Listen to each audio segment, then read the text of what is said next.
In this video, you're going to learn how to convert measurements from one unit to another.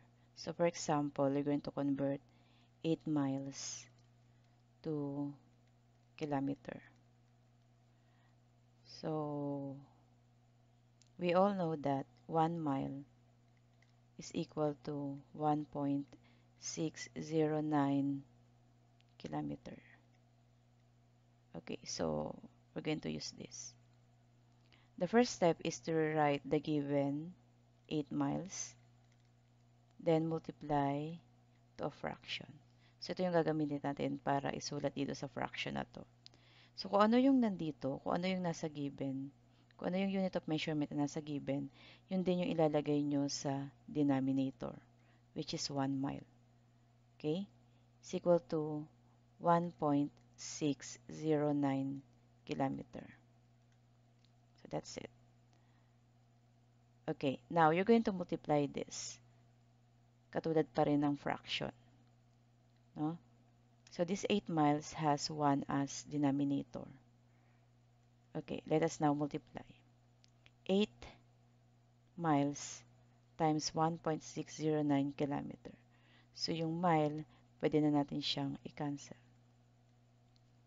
Okay, so 8 times 1.609 kilometer is equal to 12.872 kilometers. And then you have here 1 times 1 is equal to 1. So you have 12.872 divided by 1. That is 12.872 kilometer. So this is your final answer. Next given. So suppose you have 90 pounds to kilograms.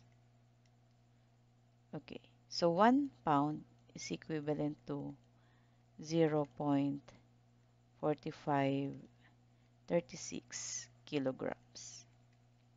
Again, the first step is to write the given 90 pounds times. Okay, since ang given ay pounds, therefore, dito natin isusulat yung pounds. And then 0.4536 kilograms here. And then cancel pounds. And then we have here 1 as denominator. So you have 90 times 0.4536 is equal to 40.824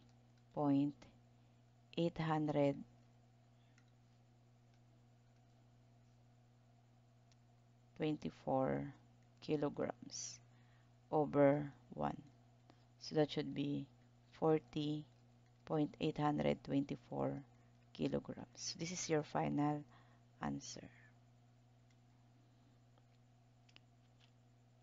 Next. So what if you have 24 inches to fit?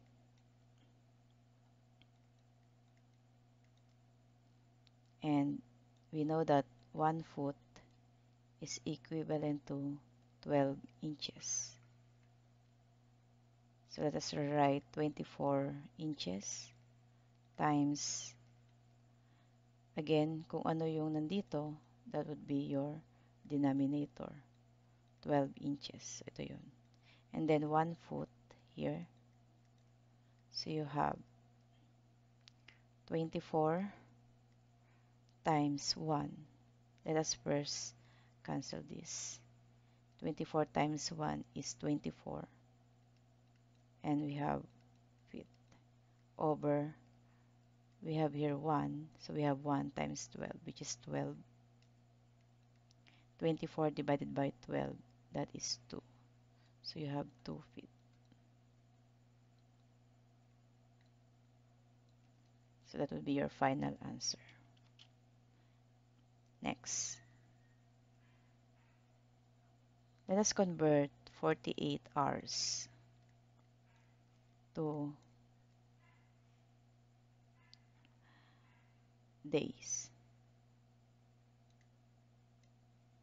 So we all know that 1 day is equivalent to 24 hours. So you have 48 hours times 1 day here over 24 hours here.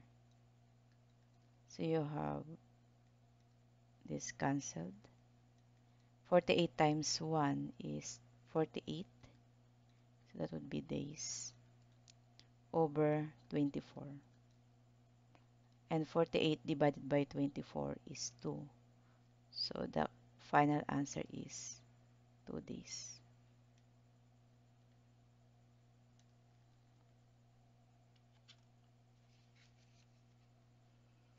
Let us have our last.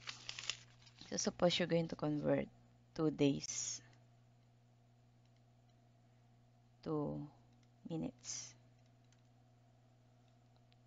Okay, so 1 day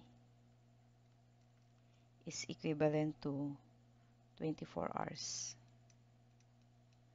And 1 hour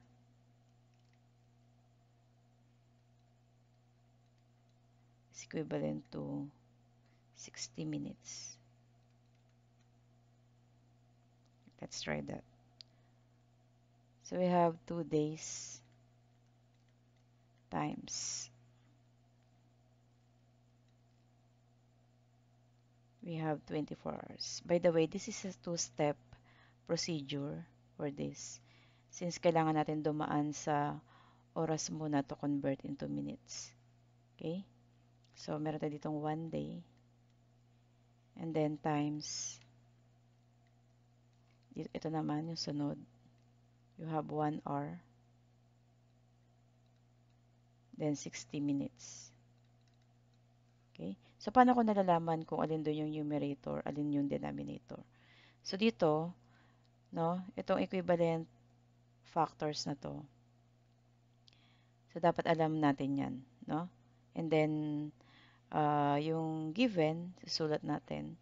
And then, kung ano yung, kung saan natin siya i-convert, so, kailangan natin dumaan sa oras, which is hours, no? Yun ang una natin gagawin. Ilalagay lang natin yung day sa ilalim or sa denominator since day yung given natin para makancel natin to. And then, yung hours, no? We all know that 1 hour is equivalent to 60 minutes. So, dito yung 1 hour, sa taas yung 60 minutes. So, you can cancel this and this. Okay? So, matitira ay si minutes. Okay, let's try. So, 2 times 24 is equal to 48. Right? And 48 times 60 is equal to 2,880 minutes over 1. And the final answer is 2,880 minutes. So that would be your final answer.